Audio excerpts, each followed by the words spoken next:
नमस्कार, मैं अमिता आप सबका स्वागत करती हूँ। हमने अपने पिछले वीडियो में बात की थी यूपी बोर्ड में अभी जो कुछ हुआ उसके बारे में। कैसे 54 लाख स्टूडेंट थे, एप्लीकेंट थे जिन्हें यूपी बोर्ड का एग्ज़ाम देना था और 3 लाख स्टूडेंट्स उन्होंने ड्रॉप कर दिया। उसके पीछे क्या क्या रीज़न्स थे उसके बारे में मैंने बहुत डीप जाके बताया आप लोगों को। सिर्फ सतही जानकारी मैंने आपको नहीं दी कि हाँ बच्चों ने पढ़ाई नहीं की और इंटरनेट का डिस्ट्रैक्शन था, ये सब वजह से ऐसी सारी चीज़ें हो गई। मैंने बहुत डीप पे जाके बताया। आज उसी चीज़ को आगे बढ़ाते हुए बात करते हैं एम्प्लॉयमेंट की। भाई आप एग्ज़ाम देते हैं, क्वालिफाई करते हैं, आगे पढ़ाई करते हैं, किस चीज़ के लिए? करियर के लिए ही ना, एम्प्लॉयमेंट के लिए ही ना। आज उसके बारे में बात करते हैं। तो बात यूपी से शुरू हुई है तो यूपी पे ही ख़त्म भी करेंगे। यूपी में रोज़गार की ऐसे कुछ खास कमी थी नहीं, थी ऑफ कोर्स थी, मैंने ये नहीं कहूँगी कि बिल्कुल नहीं थी कमियाँ थी, लेकिन अभी बहुत ज़्यादा दिक्कतें आ गई हैं वहाँ पे। किस लिए, क्यों? कड़ियाँ फिर से जुड़ रही हैं, वही राजनीति। जी हाँ, वही गंदी पॉलिटिक्स, वही छोटी सोच, सब कुछ तबाह हो गया। यूपी स्टेट में एक समय शुगर कॉरपोरेशन हुआ करती थी, गवर्नमेंट की, स्टेट गवर्नमेंट की शुगर कॉरपोरेशन हुआ करती थी। 36 फैक्ट्रीज थे उसमें। कितने फैक्ट्रीज? 36 शुगर फैक्ट्रीज हुआ करती थी और आज बंद है। क्यों? जी हाँ, वही वापस गंदी पॉलिटिक्स। कितने लोगों को वहाँ पे रोजगार मिला था? इंजीनियर्स, डॉक्टर्स, केमिस्ट, अकाउंट्स वाले, फिर जो लेबर कैटेगरी के थे उन लोगों को, गन्ना किसानों को, कितने कितने परिवार पलते थे। आप समझ सकते हैं 36 फैक्ट्रीज, कितने परिवारों का उसमें गुजारा होता था। सिर्फ गुजारा नहीं होता था और अच्छे से रहते थे, सभी अच्छे से रहते थे। फिर दिक्कत क्या आई? क्यों बंद हुई? सच सुनना चाहेंगे आप? वापस वही जातिवाद, क्षेत्रवाद और वापस वही साइकोलॉजिकल गेम, बटरिंग। वो फला कास्ट के हैं, वो हमारे कास्ट के हैं। बस ये गंदी राजनीति जो शुरू हुई वो ख़त्म कहाँ जाके हुई? जब सारी की सारी शुगर फैक्ट्रीज बंद हो गई। डिजर्विंग कैंडिडेट को प्रमोशन ही नहीं मिलते थे। तत्कालीन जो उस वक्त सरकार हुआ करती थी वो भी इसमें बहुत बड़ी जिम्मेदार रही है, बहुत बड़ी जिम्मेदार। जातिवाद और क्षेत्रवाद का तो इतना बोलबाला था, इतना बोलबाला था कि आप समझ ही नहीं सकते हैं कि अच्छे अच्छे लोगों का करियर भी बर्बाद हुआ उसमें। आजकल जो ये खुल के अब ब्राइब देने की बातें चल रही हैं, खुल के ब्राइब देने की बातें चल रही हैं, उस वक्त भी वही सब कुछ हुआ, सब कुछ होता था, लेकिन वो थोड़ा लो लेवल पे था, लो लेवल पे था। आपको वहाँ क्या नहीं मिलता था? लोगों को बहुत घर मिलते थे, इलेक्ट्रिसिटी मिलती थी, वाटर मिलता था और हर तरह की फैसिलिटी थी। अगर कोई इमरजेंसी है तो आपको व्हीकल भी प्रोवाइड कराई जाती थी, वहाँ हॉस्पिटल भी होते थे। कुछ ऐसी भी ज़रूरतें होती थी जो आपको, जिनको पूरा करने के लिए बाहर जाने की ज़रूरत नहीं थी, फैक्ट्री आपको प्रोवाइड करा देती थी। वहाँ के कर्मचारियों को फैक्ट्री वो सारी सुविधाएं प्रोवाइड कराती थी। लेकिन फिर क्या हुआ? फिर धीरे धीरे रफ्तार धीमी पड़ती गई। और किस चीज़ की रफ्तार तेज हुई? गंदी ओछी मानसिकता वाली राजनीति की। रफ्तार तेज हुई। दो लोगों की अच्छी बॉन्डिंग हो रही है,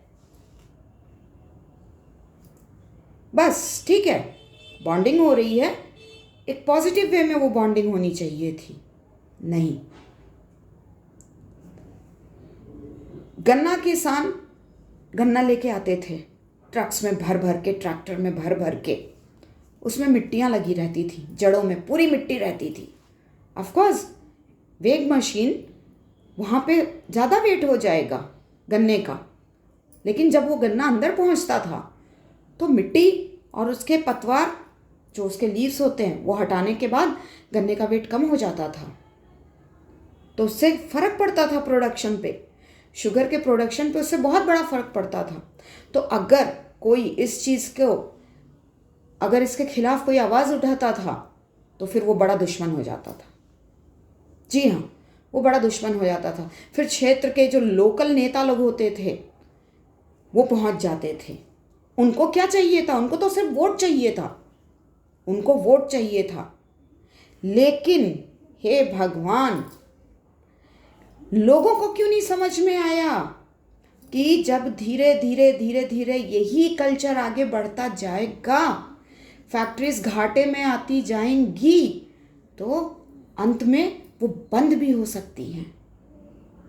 नहीं, सबको टेम्पररी सॉल्यूशन चाहिए था, सबको टेम्पररी सॉल्यूशन चाहिए था। मैं आपको एक एग्जांपल दूंगी। वहाँ पर पूर्वांचल में हर एक स्टेशन पे फैक्ट्री थी, विश्वास करेंगे आप? हर एक स्टेशन पे, मैं कुछ के तो नाम भी आपको गिना सकती हूँ, खड्डा, छितौनी, भटनी, देवरिया, घुगली, लक्ष्मीगंज, बैतालपुर और भी न जाने कितने। कुछ फैक्ट्रीज जब स्टेट का बंटवारा हुआ तो वहाँ चली गई, जैसे कि किच्छा और डोईवाला की फैक्ट्री वहाँ चली गई, वो चल रही हैं। लेकिन बाकी जो फैक्ट्रीज रह गई यूपी गवर्नमेंट के अंडर में, वो बंद हो गई। मैं आपको एक ज़बरदस्त एग्जांपल देती हूँ। घुगली में एक फैक्ट्री हुआ करती थी, शुगर फैक्ट्री, जो बिकने की लिस्ट में नंबर 1 पे आ गई थी, बिल्कुल कबाड़, कंडम हालत में। अगर सीढ़ी चढ़े तो सीढ़ियाँ ऐसे हिलती थीं। मेजर एक्सीडेंट का खतरा हमेशा बना रहता था।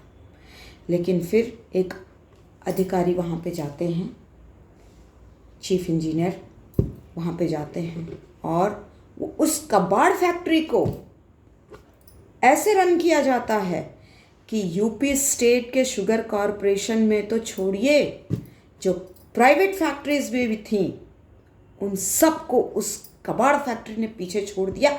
ऐसा प्रोडक्शन हुआ था शुगर का, ऐसा प्रोडक्शन हुआ था। जो कि सबसे पुरानी फैक्ट्री थी, जर्जर कंडम हालत में थी, उसने नई फैक्ट्रियों को पीछे कर दिया था। ऐसा प्रोडक्शन हुआ था। लेकिन फिर क्या हुआ? जी हाँ, वही गंदी राजनीति। हमारा काम निकल गया। अब आप कौन? आप वहीं रहिए। जिन्होंने मेहनत नहीं की वो थोड़े क्लोज हुआ करते थे, वो क्लोज में आते थे पॉलिटिशियंस के, और उनको अच्छी पोस्टिंग मिल गई उनको। और जिस इंसान को, जिस शख्स को इस चीज़ का क्रेडिट जाता था कि उस शख्स ने ना सिर्फ गन्ना किसानों का बकाया चुकवाया, ना सिर्फ मजदूरों का, लेबर का या बाकी स्टाफ के जो 3 महीने से सैलरी रुकी हुई थी उन सब की सैलरी क्लियर करवाई, और तो और सबसे टॉप पर वो फैक्ट्री आई थी प्रोडक्शन में। लेकिन वो बंदा वहीं रह गया। एक स्लोगन उस वक्त आया करता था, मैं खुल के बात करती हूँ, एक स्लोगन आया करता था, ओझा नहीं ये आंधी है, पूर्वांचल का गांधी है। और उन्हीं ओझा जी ने फैक्ट्रियों को तहस नहस कर दिया। क्यों? अभी मैंने आपको बताया ना, जब गन्ने आते हैं तो उसमें जड़ में मिट्टियाँ लगी रहती थी। अब वो क्रशिंग होगा तो मिट्टी भी उसमें जाएगी ना, उसमें जाएगी मिट्टी, फिर क्या होगा, शुगर की क्वालिटी ख़राब हो जाएगी।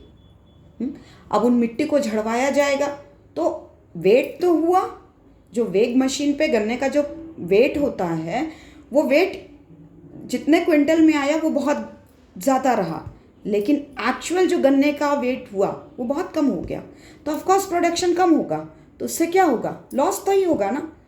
तो जो वो वहाँ पर गए थे अधिकारी, उन्होंने साफ साफ कहा मैं ऐसे गन्नों की एंट्री नहीं लूँगा, चाहे जो हो जाए इसके लिए, मैं ऐसे गन्नों की एंट्री नहीं लूँगा। और उन्होंने ऐसे गन्नों की एंट्री को बैन कर दिया। सिर्फ और सिर्फ वही गन्ने फैक्ट्री में सप्लाई हुए जिनकी क्वालिटी नंबर 1 पे हुआ करती थी। ओझा जी, बुरा लग गया उनको। हमारे क्षेत्र की बात है, हमारे गन्ना किसान भाइयों की बात है। अरे गन्ना किसान भाइयों को आपको कौन ग्रोथ करने से रोक रहा है? कौन रोक रहा था? कोई नहीं रोक रहा था। सिर्फ यही तो कहा जाता था ना, मिट्टी झाड़ो और गन्ने की सप्लाई करो। लेकिन नहीं, उन्हें तो अपने वोट से मतलब था। रिजल्ट क्या हुआ? रिजल्ट ये हुआ कि सारी की सारी फैक्ट्रीज बंद हो गई। तो क्या इसमें हम जिम्मेदार नहीं हैं? क्या वहाँ के एडमिनिस्ट्रेशन जिम्मेदार नहीं है? क्या खुद कर्मचारी जो स्टाफ थे वो जिम्मेदार नहीं है? क्यों उनको इतनी पड़ी हुई थी कि ओझा जी खुश रहें? उन्हें ये क्यों नहीं पड़ी थी कि आज ये फैक्ट्री है तो हमारे घर की रोजी रोटी है? आप सब लैंडलॉर्ड होंगे अपने अपने घर के, लेकिन अगर इस तरह से बैठ के खाना है तो आप एक कर्मचारी बनकर क्यों हैं यहाँ पर? जाइए, आपके पास तो बहुत प्रॉपर्टी है ना, एंजॉय कीजिए। लेकिन नहीं, हमें तो बैठ के खाना था और उसके बाद सब कुछ डुबाना था। तो देखिए, राजनीति वर्ड ही एक अलग हो जाता है। राज करने की नीति, राज करने की नीति। आज जो भी वहाँ के तत्कालीन नेता लोग थे, लोकल लेवल पे या हाई लेवल पे जो भी थे, क्या वो उन सब गन्ना किसानों के घर के खर्चे चला रहे हैं? क्या उन सब फैक्ट्रीज के जो भी स्टाफ थे जिनको ज़बरदस्ती वीआरएस लेना पड़ा, ज़बरदस्ती वीआरएस लेना पड़ा, आज क्या वो लोकल नेता लोग क्या उनके घर के खर्चे चला रहे हैं? कोई नहीं। जी हाँ, कोई नहीं। आज स्ट्रगल करते हैं लोग। मैं जहाँ पर रहती हूँ, जिस जगह पर रहती हूँ, उधर के लोग इधर आके छोटे छोटे काम कोई छोटा नहीं होता है, वो वहाँ भी वो कर सकते थे, लेकिन आज उनकी मजबूरी बन गई है कि अपना घर, अपना परिवार छोड़कर दूसरी जगहों पर जाकर रोजगार के लिए भटक रहे हैं। जागिए, कब तक सोए रहेंगे? कब तक सोए रहेंगे? जागिए और ऐसे हर एक शख्स का विरोध कीजिए जो आपको टेम्पररी सॉल्यूशन दे रहा है, क्योंकि आज आप 4 दिन के लिए खुश हो जाएंगे, लेकिन मुश्किल में कौन आएंगे? जी हाँ, आपके बच्चे। ये तो एक छोटा सा एग्जाम्पल था, ये तो एक बहुत ही छोटा सा एग्जाम्पल था। आजकल ये चल रहा है ना, विधायकों का, एमएलए लोग एक पार्टी से टूट के दूसरी पार्टी में जा रहे हैं, ये हो रहा है, वो हो रहा है। क्यों नहीं इस पे एक कानून आ जाता है कि अगर आप अपनी पार्टी से खुश नहीं हैं, उसको छोड़ना चाहते हैं, आप छोड़ दीजिए, लेकिन आप दूसरी पार्टी ज्वाइन नहीं कर सकते हैं। आप जनता के दिए हुए वोट का अनादर नहीं कर सकते हैं, क्योंकि आपको वोट उस पार्टी का कैंडिडेट होने के लिए मिला था। अगर ठीक है, मैं मानती हूँ कि वहाँ पर हो सकता है आपको दिक्कत आ रही होगी उस पार्टी में, आप छोड़ना चाह रहे हैं, आप छोड़ दीजिए, लेकिन उसके बाद आप निर्दलीय रहेंगे। क्यों नहीं ऐसा कानून आ जाता है? सुप्रीम कोर्ट सर, आपसे बहुत उम्मीदें टिकी हुई हैं। सीजेआई सर, आपसे बहुत उम्मीदें टिकी हुई हैं। कुछ कीजिए, कुछ कीजिए। हर लेवल पे इतना ज़्यादा करप्शन हो चुका है, इतना ज़्यादा करप्शन हो चुका है कि आप साफ करते करते थक जाएंगे, साफ नहीं होगा, लेकिन something is better than nothing. एक शुरुआत आपने की है, इस चीज़ को अंजाम तक पहुंचा दीजिए सर। मेरी विनती है आपसे कि आने वाली जनरेशन जो जॉब के लिए और भी ज़्यादा भटकने वाली हैं, उनके लिए कुछ कीजिए। आप बंद करवाइए ये सारी चीज़ें। ये जो यहाँ के एमएलए टूट के दूसरी पार्टी में जा रहे हैं, उधर के एमएलए टूट के इधर की पार्टी में आ रहे हैं, नहीं, आप नहीं आ सकते हैं, आप नहीं आ सकते हैं, ये बैन रहेगा। फिर आप किसी भी पार्टी से नहीं जुड़ सकते हैं जब तक गवर्नमेंट चल रही है। आपको छोड़ना है, आप पार्टी छोड़ दीजिए, कोई दिक्कत नहीं है, लेकिन आप दूसरी पार्टी ज्वाइन नहीं कर सकते, बिल्कुल नहीं। किसी तरह की घपलेबाजी, घोटालेबाजी को रोकने के लिए ये छोटे छोटे स्टेप्स एक आम जनता होने के नाते मैं आपसे रिक्वेस्ट करती हूँ कि ज़रा इस टॉपिक पर भी सोचिए। Thank you everyone. Please share my videos with your near and dear. आप सब लोगों के साथ मैं जुड़े रहना चाहती हूँ और चाहती हूँ कि आप सबको मानसिक सुकून मिले। Thank you.